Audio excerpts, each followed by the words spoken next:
there is a persistent belief till date that Islamic values and capitalist enterprise are fundamentally incompatible. They just cannot go together. This is a very crucial and kind of enchanting debate, which has always been there, that relationship between Islam and capitalism and whether they go together. Your work challenges the widespread perception that South Asian Muslims entered the colonial period primarily as political losers after the decline of the Mughal Empire. I look at the city of Bombay, now Mumbai, and that was one city actually where it was the local indigenous communities who had an upper hand. So unlike the other major cities like Calcutta or Madras, where actually the Europeans or the Scottish or the British merchants were dominating. Many historians portray partition, obviously, primarily as a political and humanitarian tragedy. A lot of them saw Karachi as just another market. Pakistan is another big market for them to capture. Hello, and welcome to another episode. When we think of capitalism, we usually imagine Europe and the Industrial Revolution. But what role did Muslim merchants, trading networks, and legal institutions play in shaping modern capitalism in South Asia? To answer all these questions, we are joined by the historian Danish Khan. His research examines the legal and political history of Muslim commercial communities in colonial Bombay, and his forthcoming book, Muslim Capitalism, also challenges many conventional assumptions about commerce, law, and Muslim economic life. Danish, thank you so much for joining. Thank you so much for having me. First of all, congratulations on your book that is coming out in August, I guess, right? Yeah, that's right. Cambridge University Press is publishing it. Okay, so we're eager to read it. My first question to you is that your work challenges the widespread perception that South Asian Muslims entered the colonial period primarily as political losers after the decline of the Mughal Empire. How did this narrative become so entrenched, and what does your research reveal about the actual economic power of Muslim merchants in the 19th century India? So, I mean, I do speak about it in my book as well. And the issue is that when you try to imagine Muslims or Islam in colonial South Asia, what comes out, largely is this imagination of the end of the Mughal rule, the Muslim nobility, the modernists or the ulama, the religious leaders, institutions like Aligarh and Deoband and Jamia Millia Islamia and Nadwa, and so on and so forth, which are all, of course, very important, substantial, big institutes.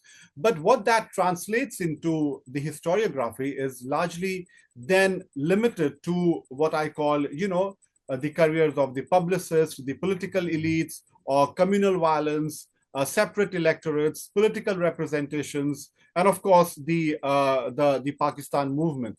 So in all this structure, somewhere the role and the important role played by the Muslim trading communities like the Khojas, Bohras, and Memons somehow gets pushed into the background. And so what happens is that historiography, which is what goes on, is largely moved away or has largely not examined the business trading communities, the commercial communities. So in a sense, we know, for example, that yes, they had wide networks across the Indian Ocean world. They were very active in different cities and towns of the empire. Somehow, it is only taken as an offshoot. It doesn't come into the mainstream narrative as to what role they played in that important colonial period. So either they are examined, or through the lens of their own individual sects, how they grappled with modernity, how they came to terms, how they came to terms with their other co-religionist, sects, or their relationship with their hereditary religious leaders. So my attempt is to look back, take a step back, and examine these communities within the political economy of South Asia. Okay, so you also argue that capitalism in colonial India was shaped not only by British institutions but also by indigenous Muslim commercial communities, like you named them, such as Bohras, Memons, and Khojas. To what extent was capitalism in South Asia a locally adapted system rather than simply a colonial import? Right. So, I mean, so for example, I look at the city of Bombay, now Mumbai, and that was one city actually where it was the local indigenous communities who had an upper hand. So unlike the other major cities like Calcutta or Madras, where actually the Europeans or the Scottish or the British merchants were dominating, Bombay was one center where the Jains, the Marwaris, the Parsis, the Bhatiyas, Bohras, Khojas, Memons, and so on and so forth were actually very active and also were right at the forefront. So Muslim trading communities, Khojas, Bohras, and Memons, they all evolved within their own axis. And of course, while the legal infrastructure, the architecture of the British was very important, but they dealt with it. They interacted with it in their own way. They found their own paths to, towards commercial success. But at the same time, they engaged very smartly with the British legal and political architecture. So it won't be correct to just say that there was nothing that these communities had to offer in terms of charting out their own path to success. They were very smart. They were also very adaptable. They also made the most of the opportunities, and so they evolved in their own ways. My book, or rather the argument that I'm trying to make, is this particular story of the Muslim trading communities is not told enough, is not told well enough, either because they are then just taken as part of the Marwaris, the Gujarati Hindu communities, or the Jains, and so they are just taken up as everything that can be said about them is also true about the Bohras, Khojas, and Memons, because the history of capitalism, so to say, the history of commercial trading communities, at least in India, and at least about the colonial period, is largely written through the perspectives of the Marwaris or the Parsis or the Jains. And this has continued even in post-colonial period. In Pakistan, unfortunately, I haven't seen a lot of work that traces the importance of these communities in the commercial world. So it's largely driven towards the religious side, and also, of course, the movement for Pakistan, which is, of course, important and crucial. So my argument is that it's high time that we look at these three communities to understand Mhm. how they replicated their cultural and their religious norms into the business arena as well. And that is a story which is what this book tries to showcase. Okay, fair. Very nice to hear this. Uh, Talking about the post-colonial era, I have also personally read that many historians portray partition, obviously, primarily as a political and humanitarian tragedy. From the perspective of economic history, how did partition transform the Muslim commercial networks across South Asia? Did Muslim capitalism fragment in 1947? Or did it relocate and reorganize itself across India, Pakistan, East Asia, and the Gulf? Yeah, I mean, so if you, for example, close your eyes and just think about partition, right? Hmm. Uh, what is it that emerges? If you think about books, if you think about major scholarly work, I mean, and of course, rightly so, it is about the tragedy, the killings, the communal violence, the Hmm. loss, the vacuum properties, and it is, of course, very important that works on those lines should be always come should always be explored, and hence we have a big scholarship. The historiography on partition is there, the violence in all its gory details. I mean, we have Manto, for example, and so many others who have captured partition in all its nuances. But as you point out, the issue is that somehow the business groups, the economic history of that particular period comes into the back, in the right somewhere down the pecking order. And that is also one reason why there's not much work as to how business is adapted. So to answer your question, Karachi and Bombay, for example, had very close links, even before partition, of course, right? So a lot of these traders and merchants had an office in Karachi already. So they will be operating from Bombay, from Karachi, from Calcutta, from Singapore, Japan, and of course the Indian Ocean trade was also, of course, populated by them. So when partition came out, when it was inevitable, when they realized that partition is going to take place, they saw, at least a lot of them saw Karachi as just another market. Pakistan is another big market for them to capture. And because these were family concerns, usually what the setup was that a father will be in one center, the son or the nephew or the uncle will be looking at different branches. So the emergence of Pakistan as a nation state for them was a great opportunity. It was just another outpost. And as I said, for example, the Tayyibji family, the famous Badruddin Tayyibji, who was a judge of the in the Bombay High Court. His family was into trade, into cotton, and they had an office, a branch in Karachi, from the 19th century. So what I'm trying to say is that the emergence of Pakistan as a nation state, the partition, for them, it gave the promise of another marketplace. And so they did look at it in that sense. I don't think they expected the borders to get so hard and solidified. They thought that there will still be to and fro, which of course didn't happen. But as I said, they were already present in different centers. So the establishment of Pakistan was for them another market, which they wanted to enter and make the most of the opportunities. I must also say, however, that as far as Mumbai is concerned, a lot of merchants stayed put, but maybe an elder son or a younger brother went over to Karachi to see and to expand onto the market. So the links continued, but of course, because the borders became very difficult to cross, they did suffer at the end. Very, very wholesome answer. My another question is that there is a persistent belief till date that Islamic values and capitalist enterprise are fundamentally incompatible. They just cannot go together. Historically, how did Muslim merchants reconcile religious ethics with profit making, finance, and global trade? And what lessons does the history hold for contemporary debates on Islamic economics? Okay, that's that's a very wide-ranging question. You can tell us the crux. Yeah, so I do understand this is a very crucial and kind of enchanting debate, which has always been there, that relationship between Islam and capitalism and whether they go together. I mean, so if you think about it, the Prophet was a trader, right? Yeah. Right? Yeah. That is the norm. So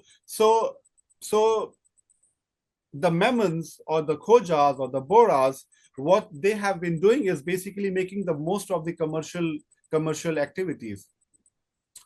As far as the colonial India was concerned, that is my expertise, and I would like to concentrate on that. As far as the subcontinent is concerned, what essentially happened is, because there was this nobility and because there were landowners, there were zamindars, a large section was not into business and commerce, and hence there is this understanding, or there is this sort of thinking that, okay, well, there were not many people who were into trade and commerce who were Muslims. So for that, I would like to say the first baronet in colonial India among the Muslims was a Khoja, right? Sir Karim Bhai Ibrahim was made a baronet, which was a very big position because he donated so much of money.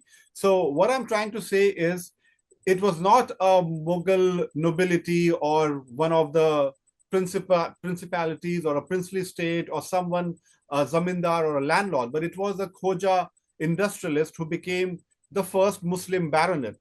So trade and commerce have always been very closely linked to Islam. It has not been as something very different, or they are not compatible, because in every age, in every period, we have seen people who follow Islam have been present in trade and commerce. I mean, history says it. But in this particular period, the 19th and 20th century, if I speak about it, they have done some, were masters of great fortunes. So, for example, the Chinoy family that I speak about, I also wrote a paper on them. They got the patent from Marconi in the United Kingdom, and they introduced this beam wireless technology in the whole of India. It's a Khoja family. And so there are so many other examples about this. And also, of course, they had their own internal infrastructure, the Jamaat Khanas, which acted as this important and crucial body for exchange of information, for credit analysis, for also coming to the aid of those who needed some kind of help or assistance once they were going to different parts of the world. So these Jamaat Khanas, the Bohra or the Khoja Jamaat Khanas, will be present in different parts of the Indian Ocean world. So a member of that community could look up to them to some kind of assistance. So what I'm trying to say is that family links, uh, uh, a very close reading of the market, access to credit information, credit history, all of that helped the Khojas, Bohras, Memons, who were all into the commercial sphere to succeed. And that is because not that in some quarters they are called as, they are non-conforming Muslims, right? Well, I mean, has the right to say who is a Muslim or who is not a proper Muslim, for example.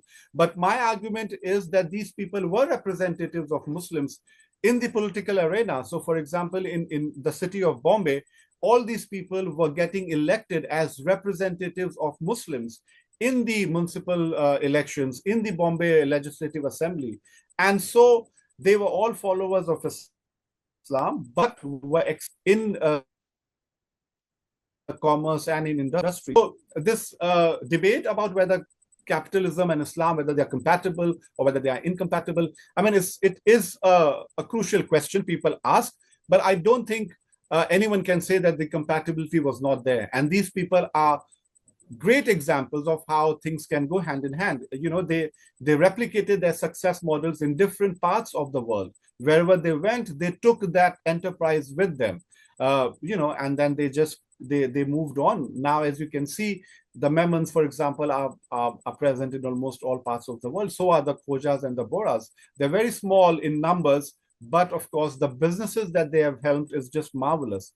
So their example shows that this whole talk or debate about whether capitalism and Islam can go together or not is not really true, because their success and their continued presence in business tells us that yes, Islam and capitalism is compatible. They are compatible. Okay. So after all this that you're telling me, I'm genuinely very eager to read your book once it comes out. My last question to you is that the times that we are living in, Pakistan struggles with weak entrepreneurship, low exports, and limited industrial competitiveness. Looking back at the entrepreneurial culture of Muslim trading communities in colonial Bombay, what institutional or cultural ingredients existed then that seem to be missing today, in your viewpoint? Okay.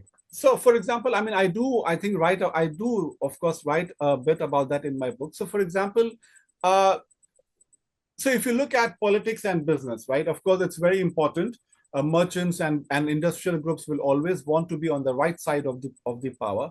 But my assessment is that if you look at some of the big families, for example, who are very active politically, they stood with Jinnah.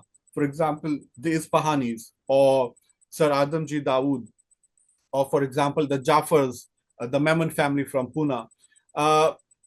Somehow they couldn't continue with their success in the same way when Pakistan was established and when they went there.